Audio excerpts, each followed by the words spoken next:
محبت یا پاگل پن بھاگ دو۔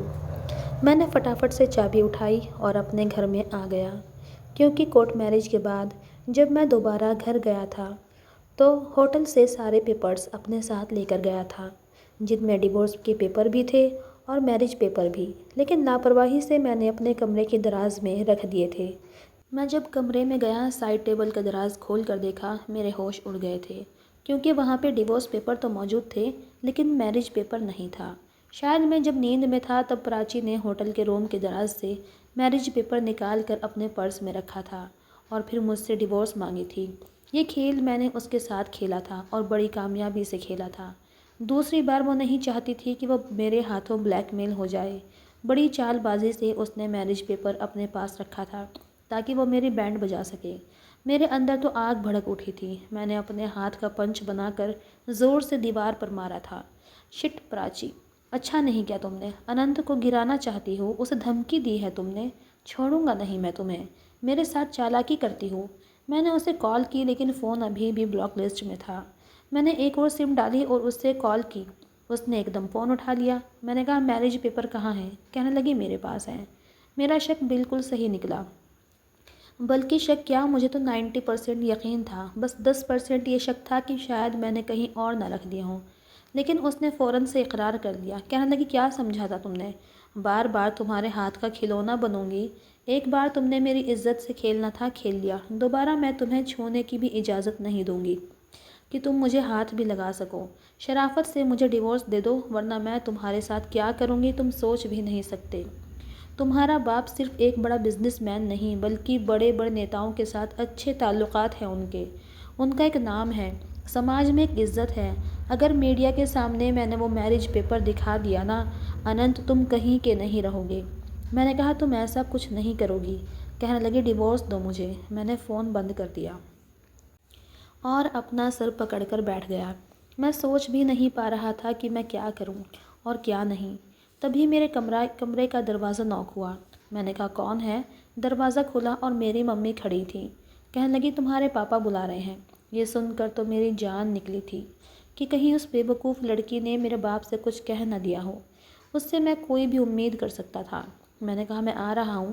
میں ڈرتا ہوا نیچے آیا تو میرے پاپا کہنے لگے میں نے تمہاری لندن کی ٹکٹ بک کروا دی ہے، وہاں جاؤ اور 5-6 دن میں وہاں کے کلائنٹ سے اچھی طرح میٹنگ کر کے واپس آؤ۔ میری کچھ طبیعت ٹھیک نہیں ہے اس لیے میں نہیں جا سکتا۔ یہ سن کر میرا اٹکا ہوا سانس واپس آیا تھا۔ میں نے کہا ٹھیک ہے میں چلا جاتا ہوں۔ کب کی ٹکٹ ہے؟ کہنے لگی کل کی، جلدی سے اپنی تیاری کر لو۔ میں نے کہا اوکے ڈیڈ، کرتا ہوں۔ یہ کہہ کر میں اپنے کمرے میں آ گیا۔ میں نے سکون کا سانس لیا۔ میں سوچ رہا تھا کہ اسے ڈیورس دے دینا ہی بہتر ہے، ورنہ پتہ نہیں میرے ساتھ کیا کیا کرے گی۔ میں نے جیسے ہی دراز کھول کر سائن کرنے کے لیے ڈیورس پیپر نکالے تبھی میری ممی میرے کمرے میں آ گئی۔ میں نے فوراً سے دراز بند کر دیا۔ کہنے لگی لاؤ میں تمہاری تیاری کروا دوں، تمہیں تو ویسے بھی کپڑے رکھنے کی سینس نہیں ہے، سب بکھیر دیتے ہو۔ الماری سے اپنا بیگ نکال کر دو۔ میں نے الماری کھول کے اپنا بیگ نکال کر بیڈ پر رکھ دیا۔ میری ممی مجھ سے باتیں بھی کر رہی تھیں، ساتھ میں کپڑے بھی رکھتی رہیں۔ ساری تیاری انہوں نے ہی کی تھی، میں نے تو بس بیگ بند کیا تھا۔ کہنے لگی چلو آؤ شام کی چائے ساتھ میں پیتے ہیں، 3-4 دن سے تم بالکل بھی ٹائم نہیں دے رہے ہو فیملی کو۔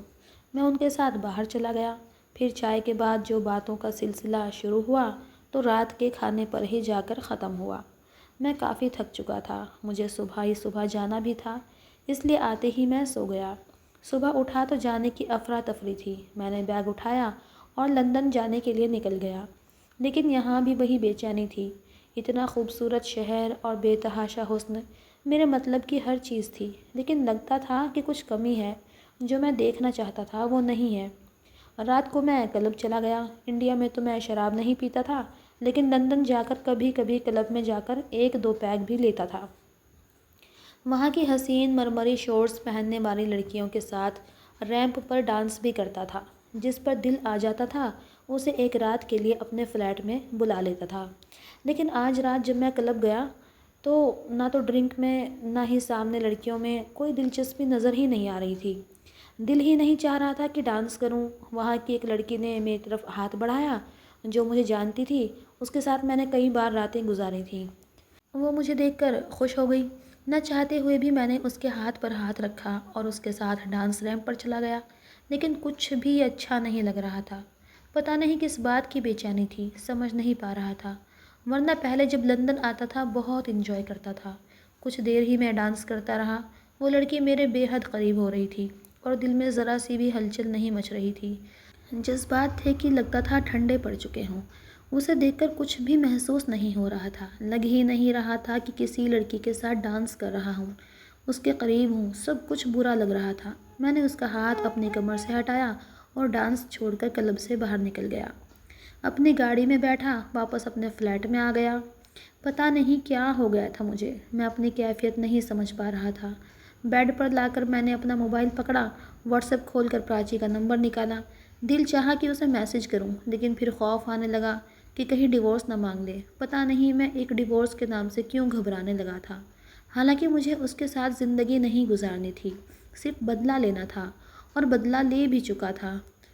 بے معنی سی لڑائی تھی، اس نے مجھے تھپڑ مارا، میں نے اس کو برباد کر دیا۔ حساب میرے حساب سے تو پورا ہو چکا تھا۔ وہ ڈیورس مانگ رہی تھی تو حق پر تھی، میں کیوں نہیں دے رہا تھا، یہ میری سمجھ سے باہر تھا۔ حالانکہ دینا چاہتا تھا، اس سے کوئی بھی رشتہ نہیں رکھنا چاہتا تھا، لیکن دور نہیں ہو پا رہا تھا۔ دماغ کچھ کہہ رہا تھا تو دل کچھ اور۔ اگلے دن میٹنگ تھی، رات کو بہت کوشش کی جلدی سو جاؤں، لیکن نیند آنکھوں سے غائب ہو چکی تھی۔ اگلی صبح میں نے کلائنٹ سے میٹنگ کی جو کہ کامیاب ہوئی تھی۔ میرا اب یہاں کوئی کام نہیں تھا، حالانکہ پہلے بھی میں کئی بار میٹنگ کے لیے لندن آتا تھا اور 1 ہفتہ 10 دن رہ کر جاتا تھا، لیکن اس بار دل ہی نہیں لگ رہا تھا، اس لیے میں نے تبھی آنے کی ٹکٹ بنوا لی۔ مجھے اس کی بہت یاد آ رہی تھی۔ پھر میں نے سوچنے لگا شاید میں اس کے ساتھ ایک جائز بندھن میں بندھا ہوا ہوں، اس لیے بار بار وہ میرے خیالوں میں آتی ہے، بار بار اس کا چہرہ مجھے تنگ کرتا ہے۔ اگر میں اس سے رشتہ ختم کر دوں گا تو شاید یہ سوچ بھی ختم ہو جائے گی۔ یہ سوچ بھی رہا تھا، ساتھ میں ڈر بھی لگ رہا تھا۔ تبھی آنکھوں کے سامنے وہ آئی تھی، اس کی بڑی بڑی کاجل والی آنکھیں میرا چین چراتی تھیں، اس کے کپ کپاتے گلابی ہونٹ میرے دل کی دھڑکنوں میں ایک کرنٹ سا پیدا کر دیتے تھے، اس کے لمبے گھنے بال تو مجھے خوابوں کی دنیا میں لے جاتے تھے۔ اس کے ساتھ گزارے پل مجھے اپنی زندگی کے سب سے حسین پل لگتے تھے۔ میری آنکھوں کے سامنے صرف وہی دن تھا جو اس نے میری باہوں میں گزارا تھا۔ اس کی قربت کو سوچ رہا تھا، پتہ ہی نہیں چلا کب میں سگنل توڑ دیا اور سامنے سے آنے والی گاڑی پورے طریقے سے میری گاڑی سے ٹکرا گئی۔ میری گاڑی کلابادی کھا کر الٹی ہو چکی تھی، ایک زوردار دھماکہ ہوا تھا، گاڑی کو آگ لگ گئی تھی۔ گاڑی کے شیشے بند تھے، میں جس طرف ڈرائیونگ کر رہا تھا وہاں کا شیشہ توڑنے کی کوشش کر رہا تھا، زور زور سے مکے مار رہا تھا، لیکن اندر آگ کی تپش بہت زیادہ تھی، شاید پچھلی سیٹ پر آگ لگ چکی تھی۔ مجھے اپنے سامنے اپنی موت نظر آ رہی تھی۔ میری حالت یہ تھی کہ بتا نہیں سکتا۔ میں کوشش کر رہا تھا کسی نہ کسی طریقے سے شیشے کو توڑ کر باہر نکلوں، کیونکہ دروازہ بالکل پچک چکا تھا، کھولنے کے قابل نہیں تھا۔ میرے سر میں درد کی ٹیسیں اٹھ رہی تھیں، میرا سر پھٹ چکا تھا، خون بہہ رہا تھا، میرے سر میں درد اور ٹیسیں بڑھنے لگی، میرا شریر بے جان ہو چکا تھا، میرا دم گھٹنے لگا تھا، میری سانسیں اکھڑنے لگی تھیں اور پھر میں اس دنیا سے بالکل بے سدھ ہو چکا تھا۔ جب مجھے ہوش آیا تو میں ہاسپٹل میں تھا، میرے سر میں پٹیاں بندھی ہوئی تھیں، درد بھی بہت ہو رہا تھا۔ مجھے ہوش میں دیکھ کر نرس میرے پاس آ گئی، مجھ سے میرا نام پوچھنے لگی۔ میں نے اپنا نام بتایا، پھر میرے ڈیڈ کا نام، میرا ایڈریس، میں دھیرے دھیرے سب کچھ بتانے لگا۔ اسے لگا شاید میں اپنی یادداشت نہ بھول گیا ہوں، لیکن مجھے سب کچھ یاد تھا۔ ہوش میرے اس وقت اڑے جب مجھے پتہ چلا کہ میں 2 مہینے سے کوما میں تھا۔ میری گاڑی پورے طریقے سے جل چکی تھی، میرے پاؤں اور ہاتھ بھی جل چکے تھے، کمر کا ایک بڑا حصہ بھی جل چکا تھا، لیکن وقت کے ساتھ ساتھ سب زخم بھر چکے تھے، لیکن میں بے ہوش تھا، اور یہاں کوئی نہیں جانتا تھا کہ میں کون ہوں اور کہاں سے ہوں، اور میرے گھر والے کون ہیں اور کہاں پہ ہیں۔ میرے گھر والوں کو یہ خبر ملی کہ میں مر چکا ہوں، کیونکہ ایکسیڈنٹ کا انہیں پتہ چل چکا تھا اور یہ پتہ تھا کہ گاڑی جل چکی ہے۔ میرے ڈیڈی یہ خبر سن کر برداشت نہیں کر سکے، اس لیے ان کو ہارٹ اٹیک آیا تھا۔ میرے پاس لندن کوئی نہیں آ سکا، کیونکہ سب نے یہی سمجھا کہ شاید میری گاڑی کے ساتھ میں بھی جل کر مر گیا۔ اس نرس نے مجھ سے میرے ڈیڈ کا نمبر پوچھا اور ان سے کانٹیکٹ کیا۔ جب انہیں میرے زندہ ہونے کا بتایا تو انہیں اپنے کانوں پر یقین نہیں آ رہا تھا۔ بڑے دھیرے دھیرے میں نے ان سے بات کی تھی۔ وہ کہنے لگے، میں فوراً تمہارے پاس پہنچتا ہوں۔ بیماری کی حالت میں بھی میرے ڈیڈ میری ممی میرے پاس بہت جلدی پہنچ گئے تھے۔ مجھے دیکھ کر گلے لگا کر چومنے لگے، پیار کرنے لگے، کہنے لگے ہم تو امید ہی چھوڑ چکے تھے، پتہ نہیں کون سے اچھے کرم ہمارے آگے آ گئے کہ تم زندہ ہو۔ 1 ڈیڑھ ہفتے میں ہاسپٹل سے ڈسچارج ہو کر گھر آ چکا تھا۔ میری ایک ٹانگ پہ کافی چوٹ آئی تھی، بس ایک چہرہ تھا جو بالکل ٹھیک تھا۔ میرے ڈیڈ مجھ سے کہنے لگے کہ میں سرجری کروا دوں، لیکن میں نے انکار کر دیا۔ ہاتھوں پیروں کے کافی زخم ٹھیک ہو چکے تھے، لیکن میرا سینہ اور میری کمر اتنی زیادہ جلی تھی کہ پوری طرح جھلس گئی تھی اور اس پر عجیب سا بدنما سا داغ تھا۔ ہوش میں آتے ہی میرے دماغ میں پراچی ہی تھی۔ کچھ دن بعد جب میں گھر آیا تو مجھے احساس ہونے لگا کہ میں نے اس کے ساتھ بہت غلط کیا تھا، مجھے اس کے ساتھ یہ سب نہیں کرنا چاہیے تھا۔ شاید مجھے اسی کی سزا ملی۔ اس نے زبان سے بددعا نہیں بھی دی ہوگی تو شاید اس کے دل سے نکلی ہوئی بددعا مجھے لگ گئی۔ مجھ پر یہ بھی کھل چکا تھا کہ جو بھی ہو میں اس کا گناہ گار ہوں۔ میں سوچ چکا تھا کہ اس سے معافی مانگوں گا۔ میں نے اس کے نمبر پر کال کی، لیکن اس کا موبائل نمبر بند تھا۔ پھر جیسے ہی میری طبیعت کچھ بہتر ہو گئی تو میں نے اپنی ممی سے کہا کہ ڈرائیور کے ساتھ باہر جانا چاہتا ہوں، گھر میں رہ رہ کے بور ہونے لگا ہوں۔ ایک ٹانگ سے میں ابھی بھی تھوڑا اسٹک کی مدد سے چلتا تھا۔ میں ڈرائیور کے ساتھ گاڑی میں بیٹھ گیا، لیکن جب اس کی گلی میں پہنچا تو آگے گاڑی سے اتر کے لنگڑاتے ہوئے چل کر اس دکان تک پہنچا تھا۔ دکان پر ایک شخص بیٹھا ہوا تھا اور پرچون کی دکان تھی، راشن کا سامان بیچ رہا تھا۔ میں اوپر کی طرف جانے لگا تو کہنے لگا سنو بھائی صاحب، اوپر کہاں جا رہے ہو؟ میں نے کہا اوپر وہ گپتا جی رہتے ہیں۔ وہ کہنے لگا ان کی تو موت ہو چکی ہے۔ یہ سن کر مجھے زور کا جھٹکا لگا تھا، میں حیران بھی بہت ہوا تھا۔ میں نے کہا اچھا وہ، میں پھر اوپر جانے لگا تاکہ پراچی سے مل سکوں۔ اس وقت اسے سب سے زیادہ میری ضرورت تھی۔ وہ پھر کہنے لگا آپ اوپر کیوں جا رہے ہیں؟ میں نے کہا کہ ان کی بیٹی تو اوپر ہوگی نا، میں ان سے مل لیتا ہوں۔ کہنے لگا نہیں، وہ یہ دکان اور اوپر کا گودام مجھے بیچ کر جا چکی ہے۔ یہ سن کر میرے ہوش اڑے تھے۔ میں اس کے پاس آ گیا، میں نے کہا کہاں چلی گئی ہے؟ وہ کہنے لگا مجھے کیا پتہ، بس یہ دکان اور گودام مجھے بیچ دیا، پیسے لیے اور چلی گئی۔ اب مجھے نہیں پتہ کہ کہاں گئی ہے اور کہاں نہیں۔ میں نے اس سے کہا کچھ تو بتایا ہوگا نا؟ کہنے لگا وہ کسی سے نہیں بولتی تھی، کورٹ میں جا کر بے نامہ کرایا اور چلی گئی۔ اس بات کو 1 مہینہ ہو گیا ہے، اس کے بعد سے آج تک کسی کو نظر نہیں آئی۔ میں وہاں سے واپس آ گیا، پتہ نہیں کہاں چلی گئی تھی وہ۔ میں نے پوجا کو فون کیا، اس سے پوچھا کہ پراچی کہاں ہے؟ کہنے لگی جب سے میری شادی ہوئی ہے میرا تو پھر اس سے کوئی کانٹیکٹ نہیں ہوا۔ ہاں بس اس کے پاپا کی ڈیتھ پر گئی تھی، بہت رو رہی تھی وہ، لیکن مجھے نہیں پتا کہ اس نے اپنا گھر چھوڑ دیا، یہ تو میں تمہارے منہ سے ہی سن رہی ہوں۔ پھر کہنے لگی کہ تم اس کے بارے میں کیوں پوچھ رہے ہو؟ میں نے کہا بس ایسے ہی، اگر کبھی اس کا کال آئے تو مجھے ضرور بتانا۔ کہنے لگی ٹھیک ہے، میں بتا دوں گی۔ میں اتنا پریشان تھا کہ پریشانی شبد تو بہت چھوٹا تھا۔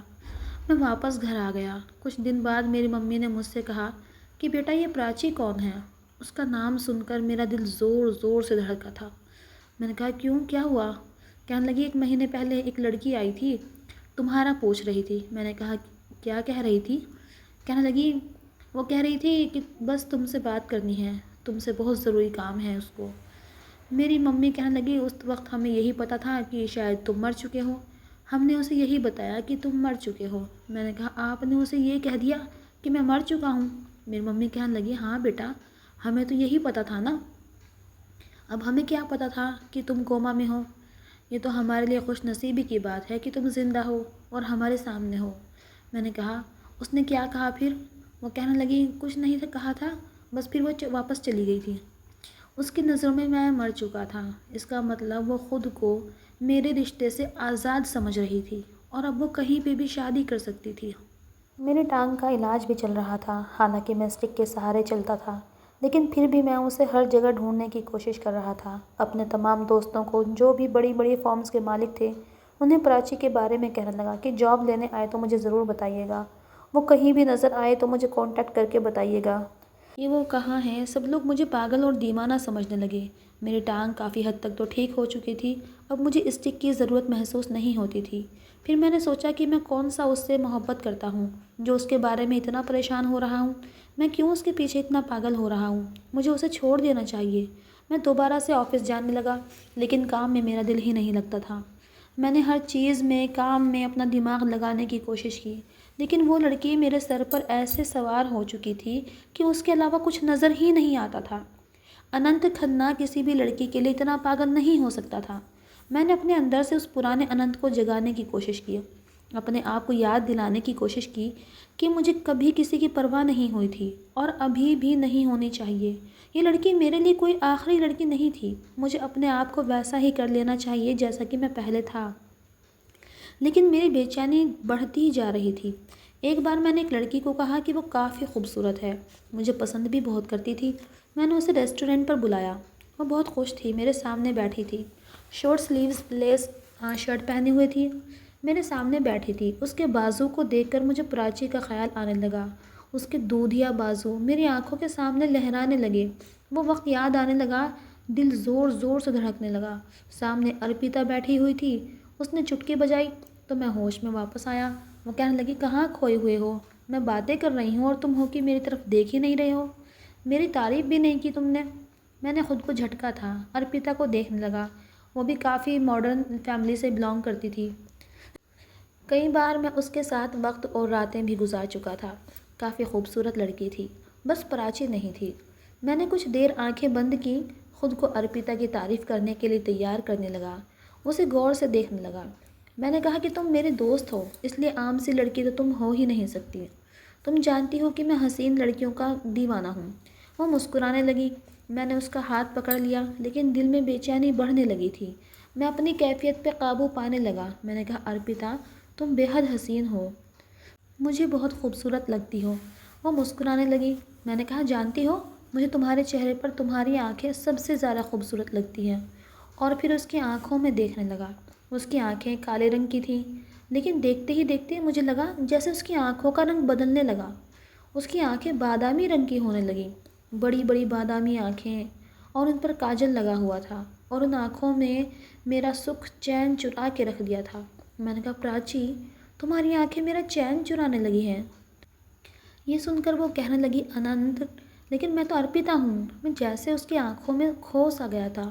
اس نے میرا ہاتھ پکڑ کے مجھے اچھی طرح سے ہلایا۔ ایک دم اس کے چہرے نین نقش بدل گئے۔ وہ پراچی نہیں تھی۔ وہ کہنے لگی، کیا ہو گیا ہے تمہیں؟ میری آنکھیں پہلے کبھی تو تمہیں اتنی پسند نہیں تھی، اور یہ پراچی کون ہے؟ میں پوری طرح سے پکڑا جانے والا تھا۔ میں نے کہا، کوئی نہیں، چلو میرے ساتھ۔ میں نے اس ریسٹورنٹ کے اوپر ہوٹل میں کمرہ بک کروایا تھا، اور دل میں سوچ چکا تھا کہ واپس پرانا والا اننت بن جاؤں گا۔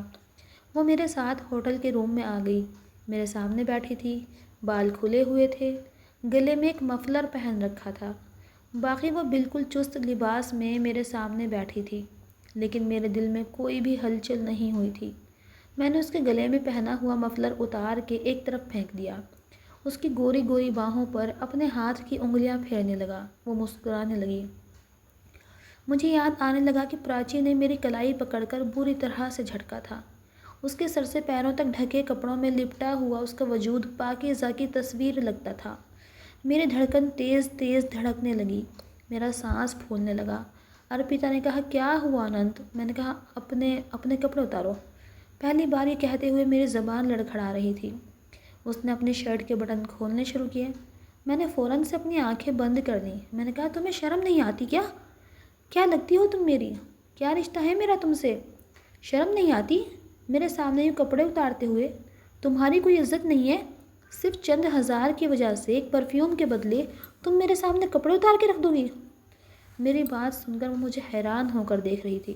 میں نے کہا، عورت تو اتنی بے قیمت نہیں ہوتی۔ کہنے لگی، تمہیں کیا ہوا ہے؟ کیسی باتیں کر رہے ہو؟ جس فیملی سے ہم لوگ بلانگ کرتے ہیں، یہاں ایسے دوست اور ایسی باتیں عام ہیں۔ تم کب سے چھوٹی سوچ والے مردوں جیسی باتیں کرنے لگی ہو؟ میں نے کہا کہ جاؤ یہاں سے، باہر نکل جاؤ۔ میری نظر میں عورت وہ ہے جو پورے کپڑوں میں خود کو لپیٹ کے رکھے، جس کا حسن صرف اس کے پتی کے لیے ہو، سب کے لیے عام نہ ہو، جو بنا شادی کے کسی کے ساتھ وقت گزارنا بھی پسند نہ کرے، وہ ہوتی ہے عورت۔ تم عورت نہیں ہو، جاؤ دفع ہو جاؤ یہاں سے۔ وہ مجھے دیکھ کر غصے سے کھڑی ہو گئی، کہنے لگی، تم تو پاگل ہو گئے ہو، دماغ خراب ہو گیا ہے تمہارا، پہلے اپنے دماغ کا علاج کرواؤ۔ یہ کہہ کر وہ میرے کمرے سے باہر نکل گئی۔ اس وقت مجھے یقین ہو گیا تھا، اور میں پھوٹ پھوٹ کے رونے لگا۔ میرے لیے پراچی ایک عام سی لڑکی نہیں تھی، بلکہ میں اس سے محبت کرنے لگا تھا۔ ہر لڑکی میں اسے دیکھنے کی اور ڈھونڈنے کی کوشش کرتا تھا۔ میں نے لڑکیوں کے ساتھ دوستی کرنا، ان کے ساتھ راتیں گزارنا چھوڑ دیا تھا۔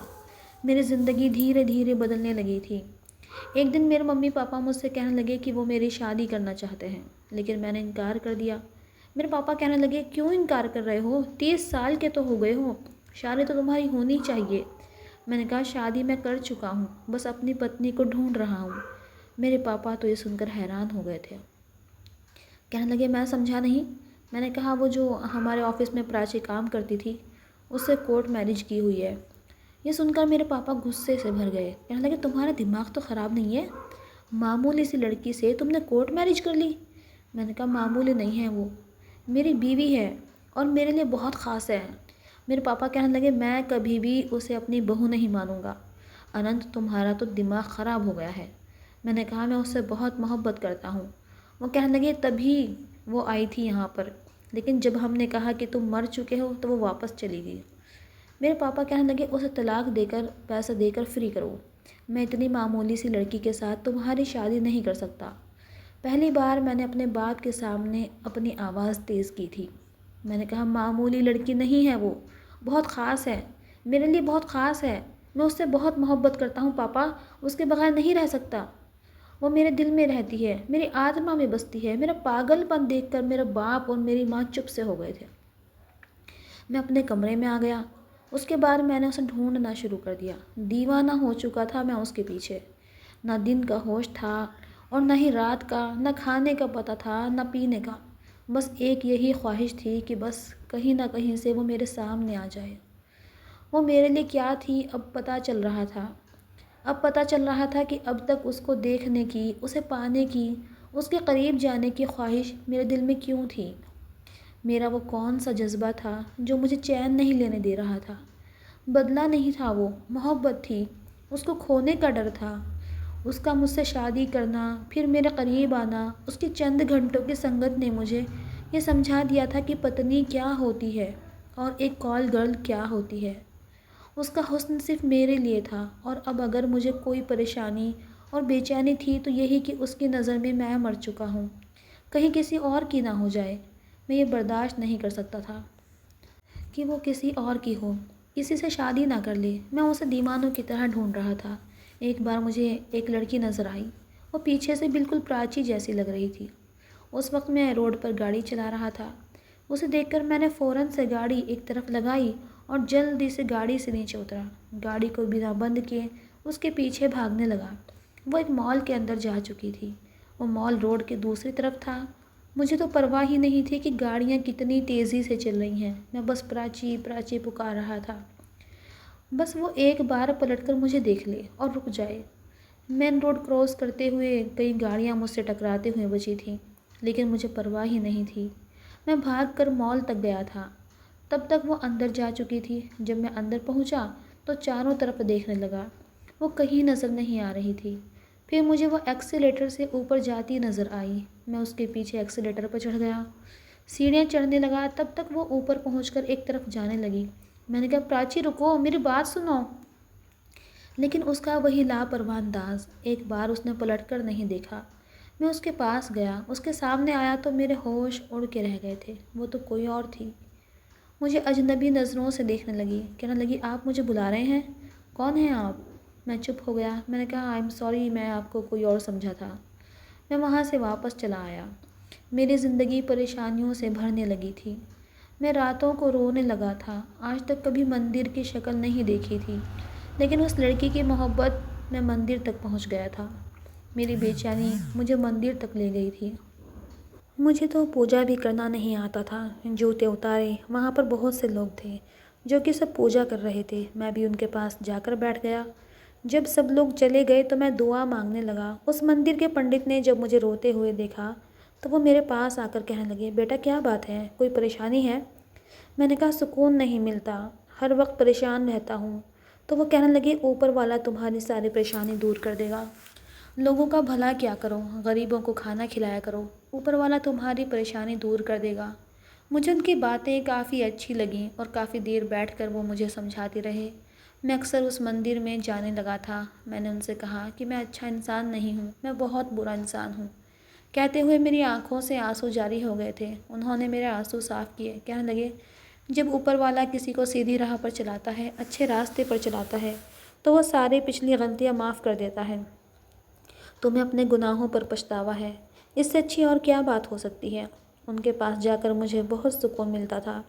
میں اکثر فری ہوتے ہی ان کے پاس جانے لگا تھا، ان سے اپنی ساری پچھلی باتیں بتانے لگا تھا، اور وہ میری باتیں مجھے سن کر مجھے تسلی دیتے تھے۔ ایک بار وہ مجھ سے کہنے لگے، کون ہو تم اور کیا کرتے ہو؟ میں نے اپنے بارے میں سب کچھ بتا دیا۔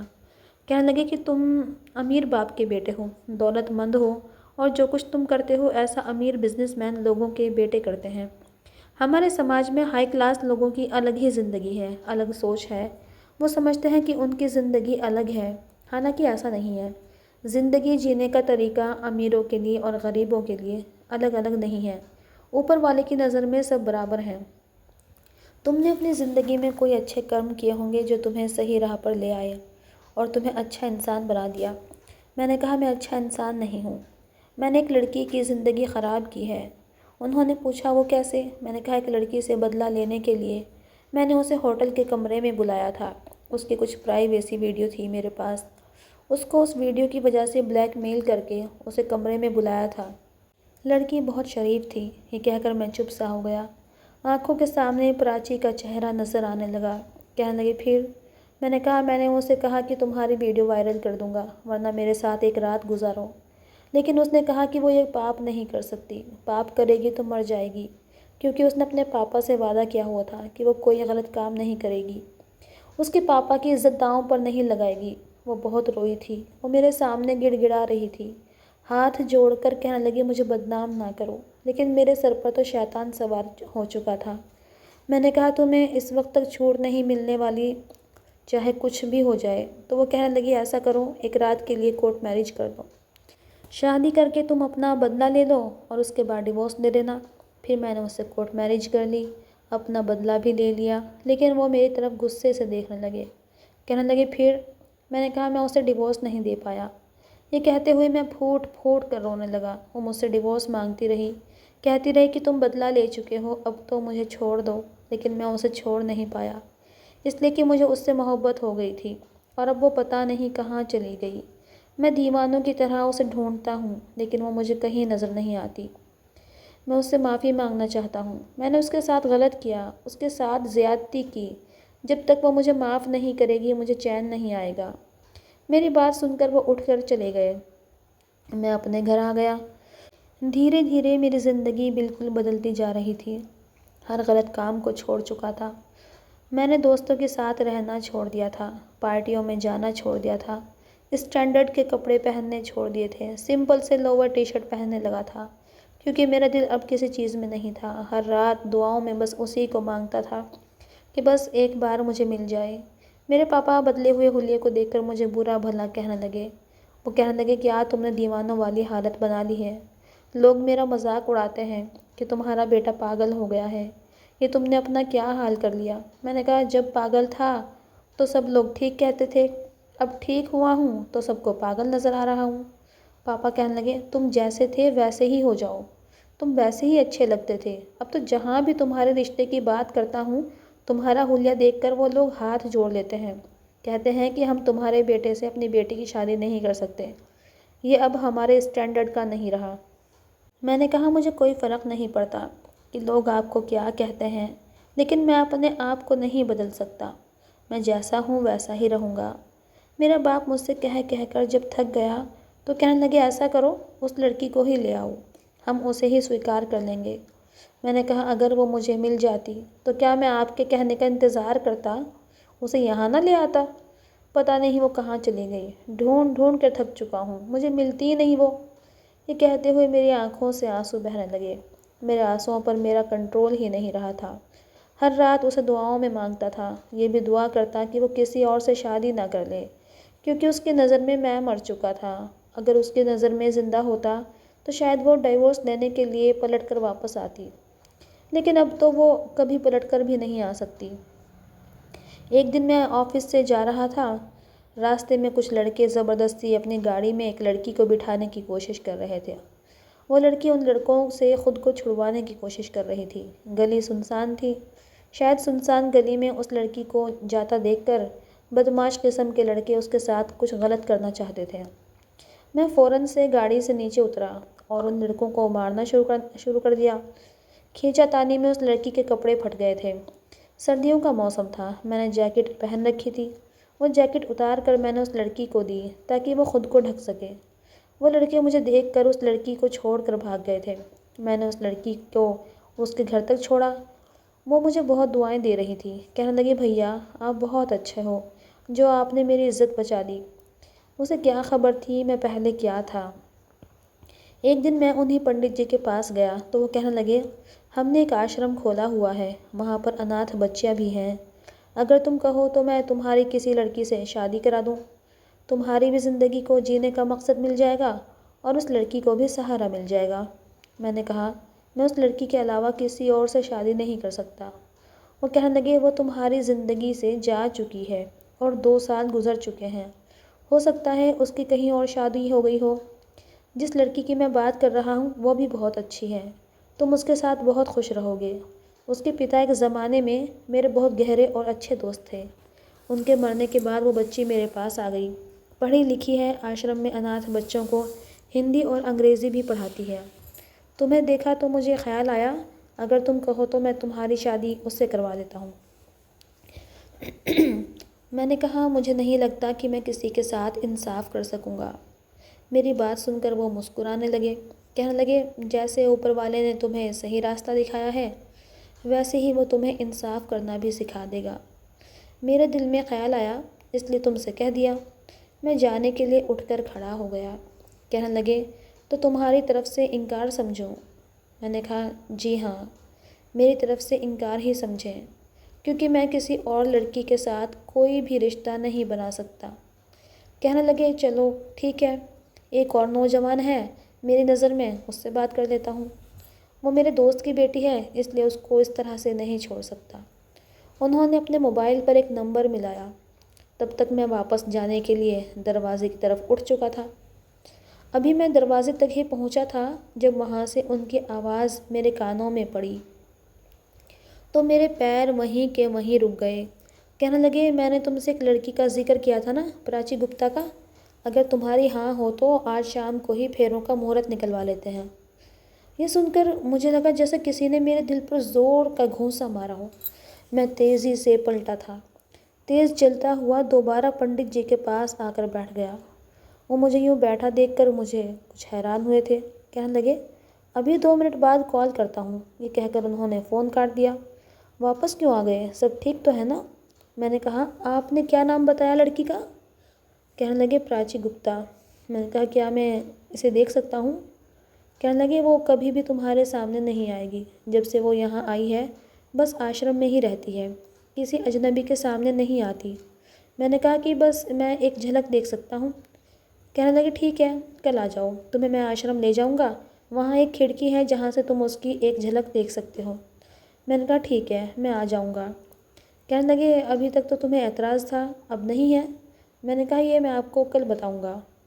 انہوں نے مجھے ایک وقت بتا دیا۔ اگلے دن میں اس وقت سے پہلے ہی پہنچ گیا تھا۔ وہ مجھے لڑکیوں کے آشرم میں لے گئے۔ وہاں پر انہوں نے اپنا ایک آفس بنایا ہوا تھا، وہیں پہ ایک کھڑکی تھی۔ کہنے لگے ذرا سی کھڑکی کھولو اور سامنے جو لڑکی چھوٹے بچوں کو پڑھا رہی ہوگی اسے ایک نظر دیکھ لو۔ دھڑکتے دل کے ساتھ میں نے وہ کھڑکی کھولی تھی، وہ وہی تھی، بڑا سا دوپٹہ اوڑھ کر کے چھوٹے بچوں کو پڑھا رہی تھی۔ میں تو سکتے میں چلا گیا اور اپنی کیفیت کو محسوس بھی نہیں کر سکتا تھا۔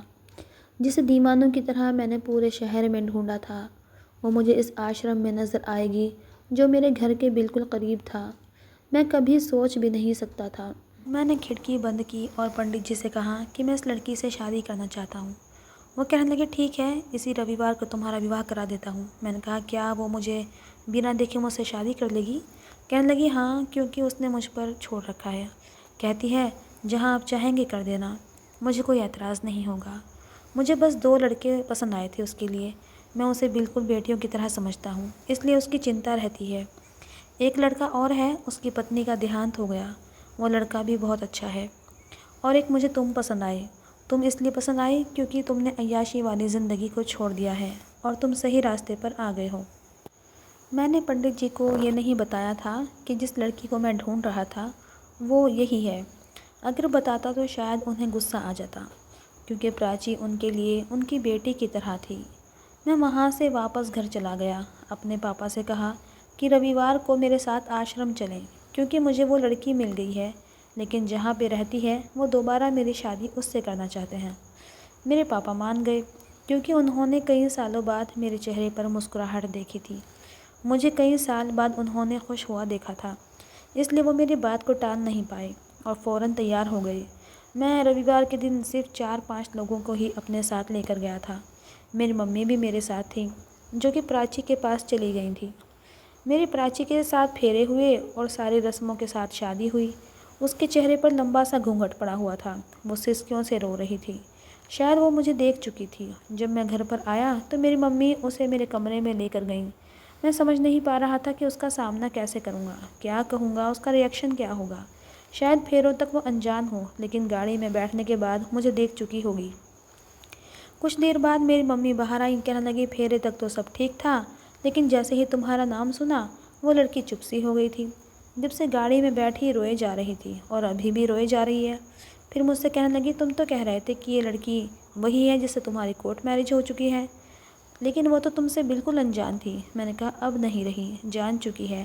میری ممی مجھے حیرت سے دیکھنے لگی، کہنے لگی مجھے تو سمجھ نہیں آتی تمہاری باتیں، جاؤ کمرے میں، وہ تمہارا انتظار کر رہی ہوگی۔ میں نے دھڑکتے دل کے ساتھ کمرے کا دروازہ کھولا تھا۔ جب سامنے دیکھا تو گھونگھٹ ہٹائے لال جوڑے میں بیٹھی ہوئی رو رہی تھی۔ بڑی خطرناک نظروں سے اس نے مجھے دیکھا تھا، جیسے نظروں سے ہی میری جان لے لے گی۔ سچ پوچھے تو جان تو وہ لے چکی تھی۔ بڑی بڑی بادامی آنکھیں، ان میں پھیلا کاجل میری جان ہی تو لے گیا تھا۔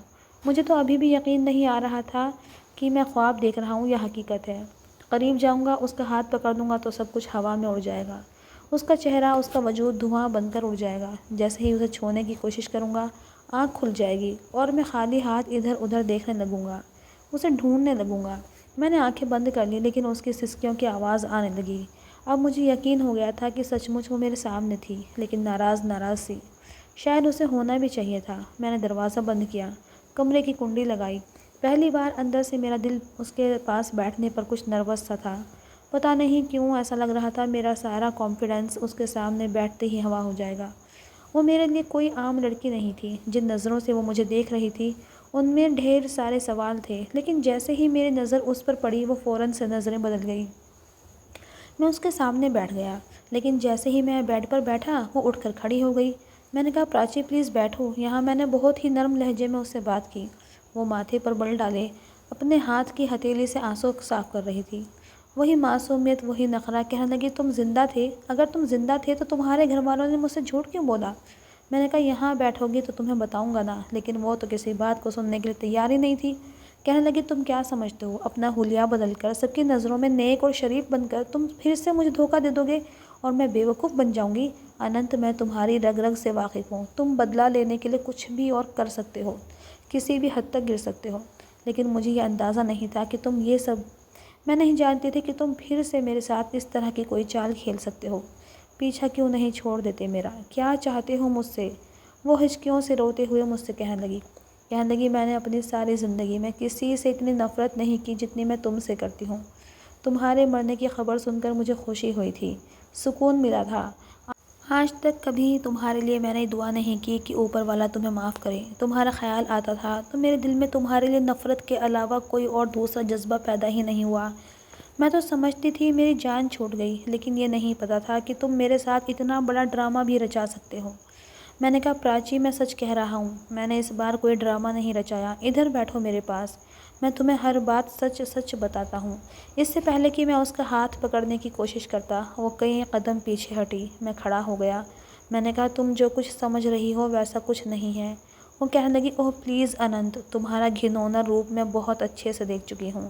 جھوٹی کہانی سنا کر تم پنڈت جی کو بیوقوف بنا سکتے ہو، کیونکہ وہ نہیں جانتے کہ تم کیا ہو، لیکن میں جانتی ہوں۔ ان کے سامنے نیک اور شریف ہونے کا ڈرامہ رچا کے تم یوں مجھے حاصل کرو گے، میں سوچ بھی نہیں سکتی تھی۔ اگر مجھے پتا ہوتا کہ تم زندہ ہو اور مجھے ڈیورس نہ دینے کے لیے تم نے یہ سب ڈرامہ رچایا ہے تو میں کبھی بھی تمہارے جال میں نہ پھنستی۔ پھر اس نے میرا گریبان پکڑ لیا، کہنے لگی مجھے بتاؤ میں نے تمہارا کیا بگاڑا ہے، کیوں میری جان کے پیچھے پڑ گئے ہو؟ میں نے کہا پلیز میرا گریبان چھوڑو پراچی۔ کہنے لگی نہیں چھوڑوں گی، ایسے ہی تم سے پوچھوں گی، بتاؤ اننت میں نے کیا بگاڑا ہے تمہارا، کیوں میرا پیچھا نہیں چھوڑ دیتے؟ تمہیں شرم کیوں نہیں آتی اتنے بڑے بڑے جھوٹ بولتے ہوئے؟ میں نے اس کے دونوں ہاتھ پکڑ لیے، بڑی نرمی سے اس سے میں نے اپنا گریبان چھڑوایا تھا۔ میں نے کہا اس وقت تم بہت غصے میں ہو، اس پوزیشن میں نہیں ہو کہ میری بات سن سکو یا سمجھ سکو، میں پھر کبھی تم سے بات کروں گا۔ وہ کہنے لگی مجھے یہاں رہنا ہی نہیں ہے، تم جیسے دھوکے باز شخص کے ساتھ مجھے زندگی گزارنی نہیں ہے۔ ابھی بھی اس کے ہاتھ میں میرے ہاتھ میں تھے۔ میں نے کہا پراچی میں تمہیں کبھی نہیں چھوڑ سکتا، کبھی بھی نہیں، کیونکہ میں تم سے محبت کرتا ہوں۔ اگر تم یہ سمجھتی ہو کہ تم مجھ سے پیچھا چھڑوا لو گی تو غلط سمجھتی ہو۔ میری ایک بار بات سن لیتی تو شاید تمہاری غلط فہمی دور ہو جاتی، اور اگر بات نہیں سننا چاہتی تو یہ بات اچھی طرح سے سمجھ لو کہ میں تمہیں بڑی عزت کے ساتھ اپنی بیوی بنا کے اپنے ممی پاپا کی مرضی سے اور ان کی موجودگی میں اس گھر میں لے کر آیا ہوں۔ کل میرا ریسیپشن ہے، پوری دنیا کو پتہ چل جائے گا کہ اننت کی پتنی پراچی اننت ہے، اور یہ میری محبت کا پہلا ثبوت ہے کہ ہمارے ساتھ کی گئی کورٹ میرج کو نہ تو میں نے کسی سے چھپایا ہے اور نہ میں نے تمہیں رکھیل سمجھا۔ بڑی عزت کے ساتھ تمہیں شادی کر کے لایا ہوں، تمہیں چھوڑنے کے لیے نہیں لایا، یہ بات اپنے دماغ میں اچھی طرح سے بٹھا دو۔ یہ کہہ کر میں نے اس کے دونوں ہاتھ چھوڑ دیے، ابھی بھی اس کی آنکھوں سے آنسو بہہ رہے تھے۔ کہنے لگی اگر مجھے ایک بار بھی یہ پتہ ہوتا کہ تم زندہ ہو، بنا دیکھے کبھی شادی نہ کرتی۔ میں نے اسے کوئی جواب نہیں دیا، کیونکہ میں جانتا تھا کہ اس وقت وہ کچھ بھی نہیں سنے گی، غصے سے پاگل ہے۔ اس وقت اس کی آنکھوں میں پھیلا ہوا کاجل میرا چین چرانے لگا تھا۔ میں خود پر کنٹرول کر رہا تھا، لیکن دل کو کہاں چین تھا۔ پورے 2 سال بعد دل کی مراد پوری ہوئی تھی، آنکھوں کی پیاس، دل کی پیاس بجھنے کا نام ہی نہیں لے رہی تھی۔ جی چاہ رہا تھا کہ اس کی محبت کو، اس کے لمس کو محسوس کروں، ہزار ناراضگی کے باوجود اسے بازو سے پکڑ کر اپنے سینے کے ساتھ لگا کر بھینچ لوں تاکہ دل کو کچھ سکون مل سکے۔ 2 سال تو اس کے لیے تڑپ رہا تھا، لیکن میری دشمن جان کا ایسا کوئی ارادہ نہیں تھا۔ بڑے غصے سے وہ الماری کے پاس گئی، الماری بھی غصے سے کھولی، اپنے لیے سمپل سا سوٹ نکالا اور بے دردی سے اپنے سارے زیورات اتارنے لگی، ان کو ڈریسنگ پر رکھنے کے بجائے پھینک رہی تھی۔ میں اسے ہی دیکھ رہا تھا۔ وہ واش روم چلی گئی، میں نے گہری سانس لی، اس کی جیولری سنبھال کے رکھی، تکیہ اٹھا کر چپ چاپ صوفے پر لیٹ گیا۔ کمرے میں آئی، آ کر نیچے فرش پر گھٹنوں کے بل بیٹھ گئی اور زور زور سے رونے لگی۔ میں چور نظروں سے اسے دیکھ رہا تھا۔ وہ کہنے لگی اے اوپر والے، تو نے میرے ساتھ کیا انصاف کیا؟ تو نے میری شادی کسی بھی انسان سے کروا دیتا، میں تجھ سے کوئی شکوہ نہ کرتی، لیکن جس انسان سے میں نفرت کرتی ہوں تو نے اسی کو میری زندگی میں بھیج دیا۔ میں نے تو کبھی کسی کا برا بھی نہیں کیا، ہمیشہ دوسروں کا بھلا ہی سوچا۔ میں نے کبھی اپنے باپ کا دل نہیں دکھایا، اس کی مرضی کے خلاف نہیں چلی۔ میں نے تو اپنا گھر بھی بیچ کر غریبوں میں دان کر دیا، کچھ بھی اپنے لیے نہیں رکھا، اور میں خود بھی آشرم میں رہ کر وہاں پہ غریب بچوں کو پڑھانے لگی۔ پھر کیوں مجھے اتنی بڑی سزا ملی؟ مجھے کوئی فرق نہیں پڑتا کہ میری زندگی میں آنے والا شخص کون ہے کون نہیں، بس یہ نہ ہوتا۔ میں نے اپنی ساری زندگی میں صرف ایک انسان سے نفرت کی ہے، پھر یہ میری زندگی میں کیوں آیا؟ میں کہاں غلط تھی، کہاں بری تھی، میرا کیا قصور تھا؟ وہ بڑے دھیمے لہجے میں روتے ہوئے آنکھیں بند کر کے بولتی جا رہی تھی، لیکن کمرے میں خاموشی تھی اور میں سو بھی نہیں پا رہا تھا۔ اس کی باتیں کسی تیر کی طرح میرے دل پر وار کر رہی تھیں۔ کیا میں اتنی نفرت کے قابل تھا؟ اسے کیوں لگتا تھا کہ میں جھوٹا ہوں؟ کیوں کرتی تھی مجھ سے اتنی نفرت، جبکہ میں نے تو خود کو بدل کے رکھ دیا تھا؟ وہ کافی دیر تک روتی رہی اور اس کے گال پر گرنے والے آنسو مجھے اپنے دل پر گرتے ہوئے محسوس ہو رہے تھے۔ بہت تکلیف ہو رہی تھی مجھے۔ کل تک اسے پانے کے لیے پاگل ہو رہا تھا، آج وہ میری ہو کر بھی مجھ سے بہت دور تھی۔ کچھ دیر رونے دھونے کے بعد وہ اٹھ کر بیڈ پر لیٹ گئی، کچھ ہی دیر میں سو گئی، لیکن میری آنکھوں سے نیند غائب تھی۔ میں ابھی اسی کے بارے میں سوچ رہا تھا۔ پتہ نہیں میرا بھی کب آنکھ لگی تھی، میری آنکھ کھلی تو 6 بج رہے تھے۔ میں اٹھ کر باہر واک کرنے چلا گیا۔ میں جب واپس آیا تو پراچی اٹھ چکی تھی، لیکن شاید نروس تھی، کمرے سے باہر نہیں نکل رہی تھی۔ الگ ماحول کی وجہ سے وہ بیڈ پر بیٹھی اپنی انگلیاں چٹکا رہی تھی۔ مجھے دیکھ کر اپنی بدحواسی پر قابو پانے کی کوشش کرنے لگی۔ میں نے کہا تم باہر نہیں گئی؟ ممی ناشتہ ٹیبل پر لگوا چکی ہیں۔ کہنے لگی مجھے کچھ سمجھ نہیں آ رہا، پتہ نہیں کس طرح کا ماحول ہوگا تمہارے گھر کا۔ دیکھو میں کوئی ہائی کلاس کی ماڈل لڑکی نہیں ہوں، نہ ہی تمہارے ساتھ ایسے ماحول میں موو کر سکتی ہوں۔ میں اس کی پریشانی سن کر بیڈ پر اس کے پاس بیٹھ گیا۔ وہ کھسک کر پیچھے ہٹی تھی۔ میں نے کہا تمہیں کسی کے لیے خود کو بدلنے کی ضرورت نہیں ہے، تم جیسی ہو ویسی ہی میں نے اور میرے گھر والوں نے تمہیں ایکسیپٹ کیا ہے، چلو آؤ میرے ساتھ۔ میں نے اس کا ہاتھ پکڑا اور اسے کمرے سے باہر لے آیا۔ سامنے لانچ کے ایک طرف ڈائننگ ٹیبل تھا جہاں میری ممی ملازمہ سے ناشتہ لگوا رہی تھی۔ مجھے پراچی کے ساتھ دیکھا تو مسکرانے لگی، کہنے لگی آؤ آؤ بیٹا، بریک فاسٹ بالکل ریڈی ہے۔ میری ممی ساڑیاں پہنتی تھیں اور تیار شیار بھی رہتی تھیں۔ پراچی کے لیے کرسی میں نے خود کھینچ کر پیچھے کی تھی، وہ بیٹھ گئی۔ اس کے برابر والی کرسی پر میں بیٹھ گیا۔ اس کی پلیٹ میں ناشتے کی ہر چیز ڈال کر دینے لگا۔ وہ خاموشی سے ناشتہ کر رہی تھی، پھر واپس کمرے میں چلی گئی۔ میں بھی اس کے پیچھے پیچھے کمرے میں چلا گیا۔ وہ کہنے لگی کہ آج ریسیپشن ہے۔ میں نے کہا ہاں رات میں ہے۔ وہ کہنے لگی آپ کے یہاں پر تو بڑے بڑے امیر گھرانے سے لوگ آئیں گے۔ میں نے کہا ہاں، ہم نے سبھی ملنے جلنے والوں کو بلایا ہے اور میرے ممی پاپا کے جاننے والے بڑے بڑے بزنس مین ہیں، سبھی لوگ آئیں گے کیونکہ میں اپنے ماں باپ کا اکلوتی اولاد ہوں۔ تو کہنے لگی دیکھیے مجھے یہ سب پسند نہیں ہے اور میں ایسے سب کی نگاہوں سے گھرتے ہوئے خود کو کمفرٹ فیل نہیں کر پاؤں گی۔ آپ پلیز بس میری ایک بات مان لیجیے، میں نے کبھی اتنے لوگوں کا سامنا نہیں کیا اور مجھ پر پڑتی ہوئی لوگوں کی نظریں چبھتی ہیں۔ میں نے کہا پراچی ریسیپشن ہونا ضروری ہے، دنیا کو پتہ چلنا چاہیے کہ میری شادی ہوئی ہے تم سے۔ میں اپنے ماں باپ کا اکلوتی اولاد ہوں، ان کی بھی خوشی ہے، میں ان کو نہیں روک سکتا۔ کہنے لگی تو آپ جینٹس اور لیڈیز کا انتظام الگ الگ کرائیے گا۔ میں نے کہا اوکے۔ میں اٹھ کر ممی کے پاس چلا گیا۔ میری ممی نے ریسیپشن کا سوٹ مجھے دیا۔ کہنے لگی پارلر سے میں نے ٹائمنگ لے لی ہے، پراچی سے کہو کہ 4 بجے تک اسے ڈرائیور کے ساتھ پارلر جانا ہے۔ یہ سن کر میں نے اپنی ممی سے کہا کہ رات کی پارٹی میں جینٹس اور لیڈیز کا انتظام الگ الگ کروائیے گا۔ یہ سن کر میری ممی کہنے لگی اننت تمہارا دماغ خراب ہو گیا، تم جانتے ہو کہ ہمارے یہاں اس طرح سے پارٹیاں نہیں ہوتی۔ تمہاری بات مان کر تمہاری پسند کی لڑکی لے آئے تو اس کا مطلب یہ نہیں کہ ہر بات تمہاری مانی جائے گی۔ تمہارے ڈیڈ اس بات پر بہت ناراض ہوں گے۔ میں نے کہا کہ میری بیوی سب کے سامنے تیار ہو کر نہیں بیٹھے گی، اس بات پر مجھے اعتراض ہے۔ میری ممی کہنے لگی ایسا کرو، تم ہمیں سب کے سامنے بٹھا کر ایک ہی بار ذلیل کروا دو تو زیادہ بہتر ہوگا۔ ہم لوگوں نے کبھی بھی ایسی شادی آج تک نہیں دیکھی اور نہ ہی ہم سب کے سامنے اپنا مذاق بنوا سکتے۔ میں نے کہا ممی اس میں برائی کیا ہے، سب کی اپنی اپنی چوائس ہوتی ہے۔ وہ کہنے لگی بیٹا سوسائٹی کو دیکھنا پڑتا ہے، ہم ایسی سوسائٹی میں نہیں رہتے جہاں پہ اپنی چوائس کے حساب سے چل سکیں۔ جیسے کہ تم بات کر رہے ہو، یہی بات تمہارا باپ تمہیں سمجھانا چاہ رہا تھا کہ پراچی جیسی لڑکی ہمارے ماحول میں سروائیو نہیں کر پائے گی، لیکن تمہاری ضد تھی اور تمہارے باپ نے تمہاری ضد کے سامنے ہار مان لی۔ کم سے کم تمہیں آج ریسیپشن پر اپنے باپ کی عزت کا خیال رکھنا چاہیے۔ میں نے کہا پارلر والی سے کہیں کہ وہ یہیں آ کر تیار کر دے گی۔ ٹھیک ہے، پراچی پارلر نہیں جائے گی۔ میری ممی کہنے لگی ٹھیک ہے، میں بلا لیتی ہوں۔ اس کے ریسیپشن کا سوٹ میں نے کمرے میں جا کر بیڈ پر رکھ دیا۔ وہ صوفے پر بیٹھی تھی، میں کمرے سے باہر نکل گیا۔ بہت مہنگے ہوٹل میں میرے باپ نے ریسیپشن کی پارٹی رکھی تھی۔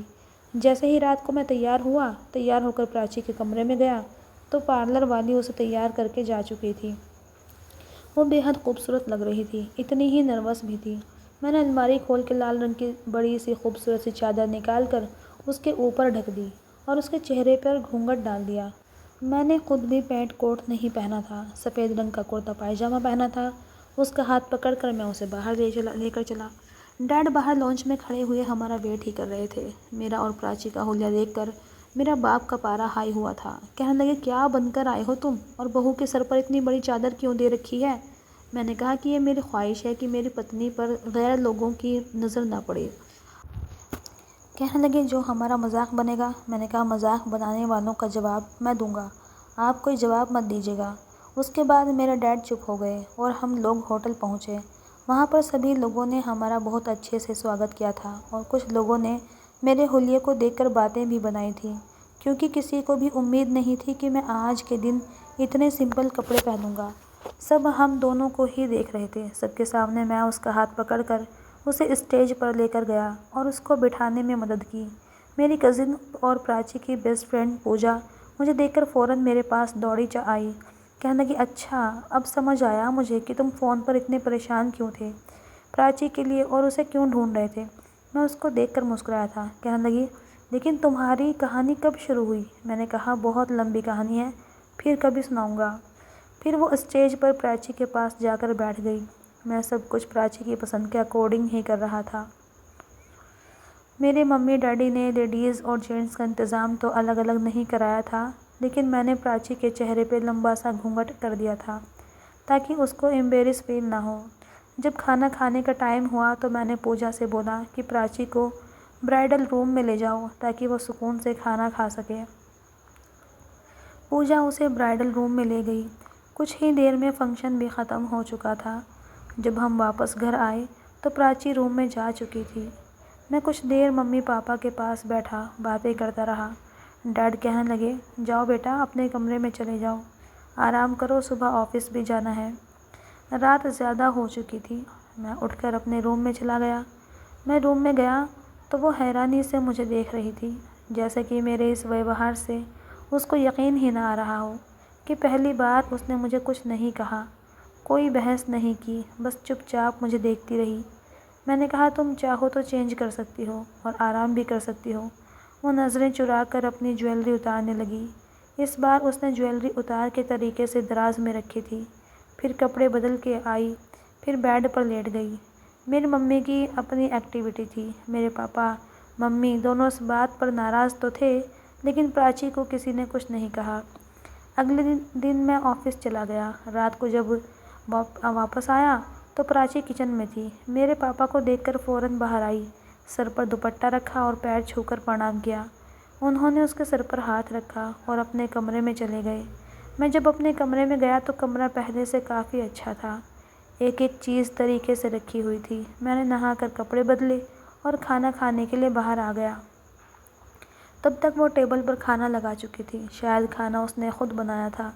میں نے اپنا اور پراچی کا کھانا ایک ہی پلیٹ میں ڈالا اور آدھی روٹی توڑ کر اسے پکڑا دی، آدھی میں نے خود کھانے لگا۔ وہ حیران بھی تھی اور نروس بھی تھی، لیکن کسی کام کو انکار نہیں کیا۔ میرے ساتھ ہی ایک برتن میں کھانا کھانے لگی۔ پہلا بائٹ کھاتے ہی میں سمجھ گیا تھا کہ آج کے کھانے کا ٹیسٹ الگ ہے۔ کھانا باورچی کے نہیں بلکہ پراچی نے ہی بنایا ہے۔ میرے پاپا کو بھی بہت پسند آیا تھا۔ انہوں نے پوچھا کہ کھانا کس نے بنایا ہے؟ پراچی نے دھیرے سے کہا، میں نے بنایا ہے۔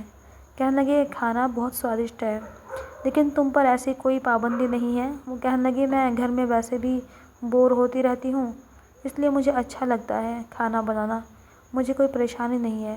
میں نے کہا ہاں پراچی پلیز تم ہی بنایا کرو، کیونکہ باورچی کے ہاتھ کا کھانا کھا کھا کر کے میں بہت تنگ آ چکا ہوں۔ کھانا کھانے کے دوران پانی کا گلاس بھر کر میں نے اس کے پاس رکھ دیا۔ میرے ایک ایک عمل کو وہ دھیان سے دیکھ رہی تھی، لیکن چپ تھی۔ وہ خاموشی سے میری ہر بات کو نوٹ کر رہی تھی۔ ہمارے بیچ 15 دن گزر چکے تھے، لیکن بات نہیں ہوئی تھی۔ ہاں اتنا ضرور ہوا تھا کہ وہ میرے چھوٹے موٹے کام خود کرنے لگی تھی، لیکن میں اپنے دل کا کیا کرتا جو جب بھی اسے دیکھتا تھا ایک عجیب سی ضد شروع کر دیتا تھا کہ کب تک میرے صبر کا امتحان لوگے۔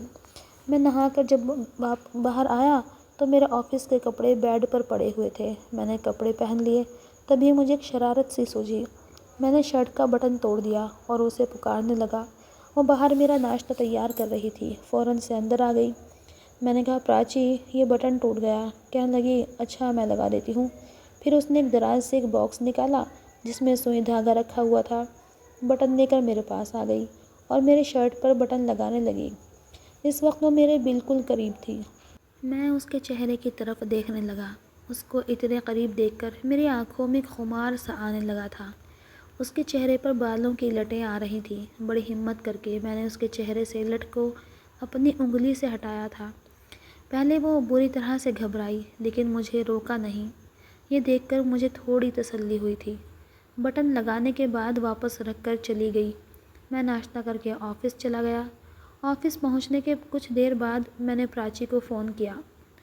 پہلی بیل پہ ہی اس نے فون اٹھایا تھا۔ میں نے کہا کہ تم بزی تو نہیں تھی؟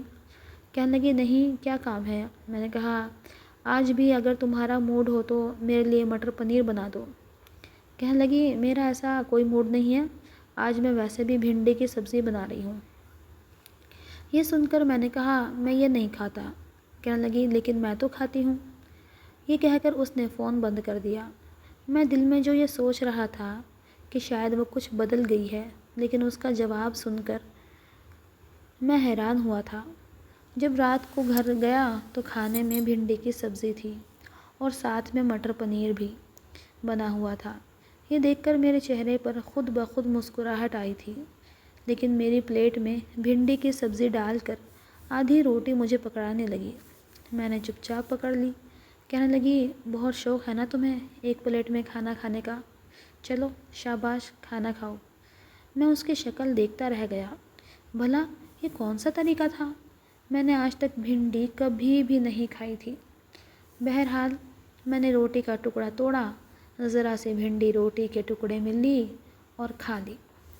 اچھی بنی تھی، اتنی بری بھی نہیں تھی، یہاں تک تو میں سمجھ رہا تھا، لیکن سامنے مٹر پنیر رکھا ہوا تھا اور مٹر پنیر کو دیکھ کر بھنڈی کہاں کسی کو اچھی لگتی ہے۔ میری ممی کہنے لگی، اننت آج تم مٹر پنیر نہیں کھاؤ گے؟ تمہیں تو بہت پسند ہے۔ میں نے کہا، نہیں آج موڈ نہیں ہے، بھنڈی بہت مزے کی بنی ہے۔ مٹر پنیر چھوڑ کر میں نے بھنڈی کے ساتھ ہی کھانا کھایا تھا۔ کھانا کھانے کے بعد کچھ دیر واک کر کے میں اپنے کمرے میں آ کر بیٹھ گیا، لیپ ٹاپ پر کچھ کام کرنے لگا۔ وہ کمرے میں آئی، کہنے لگی، میں نے تمہیں مجبور تو نہیں کیا تھا، تم چاہتے تو مٹر پنیر کھا سکتے تھے۔ میں نے کہا، نہیں، مٹر پنیر میں وہ بات نہیں ہے جو ایک پلیٹ میں تمہارے ساتھ بھنڈی کھانے میں ہے۔ کہنے لگی، میری خاطر تم اپنی پسند بدل لو گے؟ میں نے کہا، ہاں، تمہاری خاطر میں اپنی پسند بدل لوں گا، کل بھی وہی بنانا جو تمہیں پسند ہے، تمہارے ساتھ میں کھا لوں گا۔ وہ حیرت سے مجھے دیکھنے لگی، پھر میرے سامنے بیٹھ گئی۔ کہنے لگی، یہ سب کیوں کر رہے ہو؟ ریسیپشن میں تم نے میری وجہ سے اپنے پاپا کو ناراض کر دیا۔ میں نے کہا، تمہارے لیے نہیں، اپنے لیے۔ میں نہیں چاہتا میری بیوی کو کوئی دوسرا مرد دیکھے۔ تم بنی تھی، سنوری تھی، تم نے شرنگار میرے لیے کیا تھا، پھر کوئی تمہیں الٹی سیدھی نظروں سے دیکھتا تو مجھ سے برداشت نہ ہوتا۔ پراچی، تم کوئی عام لڑکی نہیں ہو، بہت خاص ہو۔ کہنے لگی، تو تم نے تو مجھے کوئی اتنے غور سے نہیں دیکھا۔ میں مسکرانے لگا، ایک گہری سانس لی، اپنا لیپ ٹاپ بند کر کے سائیڈ میں رکھ دیا۔ میں نے کہا، کیا کروں؟ مجھے اپنی بیوی کے بھاگ جانے سے ڈر لگتا ہے۔ دل تو چاہ رہا تھا کہ تمہیں سامنے بٹھا کے بڑی فرصت سے دیکھتا رہوں۔ 2 سال بڑی مشکل سے گزارے ہیں میں نے تمہیں دیکھے بنا، لیکن پھر تم سے ڈر گیا کہ کہیں غصے میں آ کر میرا گریبان نہ پکڑ لو، کہیں میرے پوتر رشتے کو گندی گالی نہ دے دو، یہ نہ کہہ دو کہ تم مجھ سے ہوس پوری کرنا چاہتے ہو۔ میں ایسی گالی نہیں سن سکتا۔ میری بات سے وہ شرمندہ سی ہوئی، کہنے لگی، میں تمہیں سمجھ نہیں پا رہی۔ پہلے مجھے لگا تھا کہ شاید تم یہ سب ڈرامہ کر رہے ہو، لیکن اب ایسا نہیں لگتا۔ میں نے کہا، اچھا تو اب کیا لگتا ہے؟ کہنے لگی، ڈرامہ کرنے والا رات کو اٹھ کر چھپ چھپ کر نہیں روتا۔ میں نے کہا، تم نے کب دیکھا؟ کہنے لگی، نیند نہیں آ رہی تھی، سوچا تمہاری جاسوسی کر لوں۔ اس کی بات پر میں ہنسا تھا۔ میں نے کہا، تمہیں کیا لگا تھا میں کسی دوسرے روم میں جا کر کسی دوسری لڑکی سے فون پہ فلرٹ کر رہا ہوں؟ کہنے لگی، ہاں، لگا تو ایسا ہی تھا، اس لیے آئی تھی کہ تمہاری چوری پکڑ سکوں۔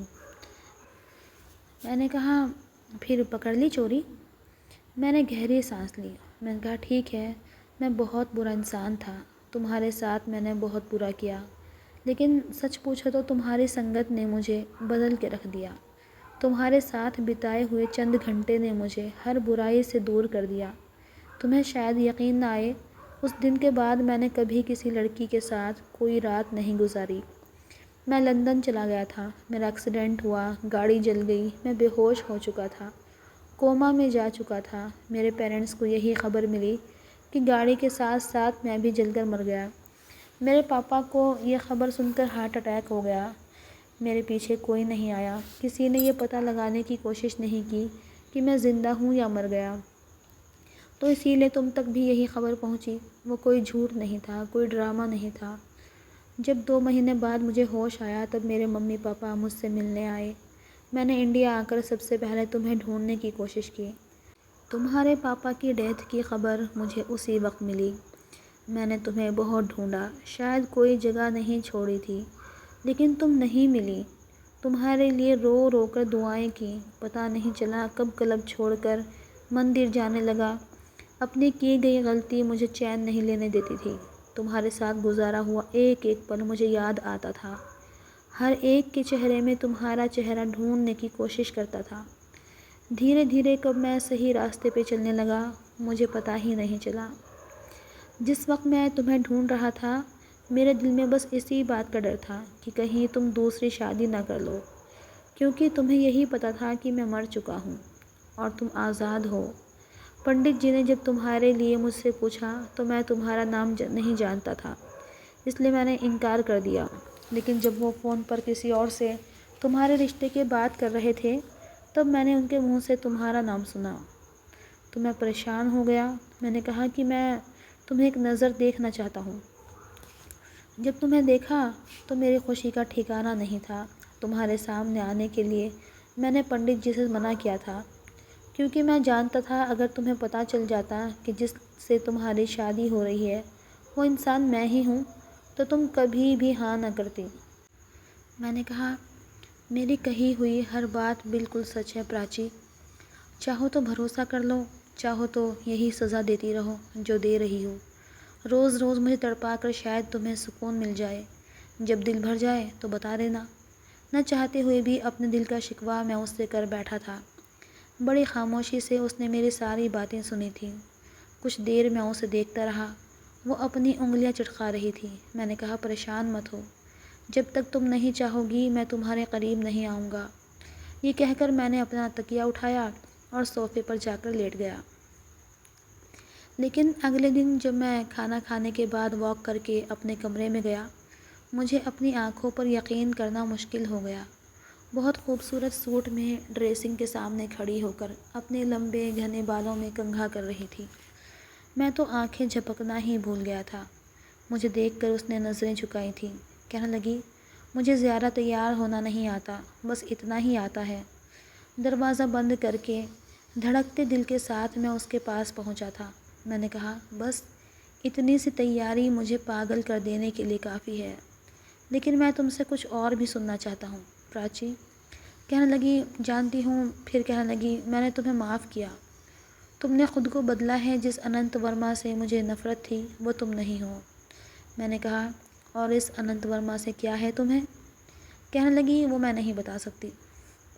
میں نے شرارت بھرے انداز میں کہا لیکن میں تو سننا چاہتا ہوں، میرے کان ترس رہے ہیں یہ سب سننے کے لیے۔ میں نے اس کے کمر میں ہاتھ ڈالا اور اسے اپنے بہت قریب کر لیا۔ وہ اپنی نظریں جھکا گئی، اس کے گال شرم سے لال ہوئے تھے جو اس کے حسن کو چار چاند لگا رہے تھے۔ کہنے لگی ہر بات زبان سے نہیں کہی جاتی، تمہارا خیال رکھتی ہوں، تمہارے کام کرتی ہوں، تمہیں سمجھ جانا چاہیے تھا۔ میں نے کہا لیکن مجھے تو سننا ہے۔ اس نے ماتھے پر بل ڈال کر کہا میں تو نہیں کہوں گی۔ میں نے کہا آہا آج تو کہنا پڑے گا۔ اس نے آنکھیں بند کی اور ہچکچاتے ہوئے کہا اننت تم مجھے اچھے لگتے ہو۔ پتہ نہیں کیوں اس کے اظہار پر مجھے تسلی نہیں ہوئی۔ میں نے کہا ساری زندگی تم میری آنکھوں میں آنکھیں ڈال کے لڑتی رہی ہو، آج پیار کا اظہار کرنے کا ٹائم آیا تو آنکھیں بند کر لی۔ میری آنکھوں میں آنکھیں ڈالو اور پھر کہو۔ کہنے لگی مجھے شرم آ رہی ہے۔ اوہ میڈم ایسے نہیں چلے گا، شرم باہر والوں کے لیے ہوتی ہے، پتی کے لیے نہیں۔ جیسے آنکھوں میں آنکھیں ڈال کر مجھے دھمکیاں دیتی آئی ہو ایسے ہی مجھے آئی لو یو اننت بولو۔ دل یہ سننے کے لیے بےتاب ہے، لیکن وہ پراچی تھی۔ کہنے لگی چھوڑو مجھے تمہیں معاف ہی نہیں کرنا چاہیے تھا، میں تمہاری ایسی کوئی ڈیمانڈ پوری نہیں کرنے والی۔ وہ خود کو مجھ سے چھڑوانے لگی۔ اس سے پہلے اپنا وہ ارادہ بدل لیتی میں نے ہار مان لی، لیکن اپنی محبت کے اظہار میں نے کنجوسی نہیں کی تھی۔ وقت گزرنے کے ساتھ ساتھ اس کو بھی مجھ سے محبت ہو چکی تھی۔ وہ میرے بنا اب ایک پل بھی نہیں رہتی تھی۔ اب ہمارے 2 بچے ہیں اور ہم بہت خوشی کے ساتھ زندگی گزار رہے ہیں۔ کہانی پسند آئی تو لائک کیجیے گا، اسی طرح کی کہانی دیکھنے کے لیے چینل کو سبسکرائب کیجیے گا۔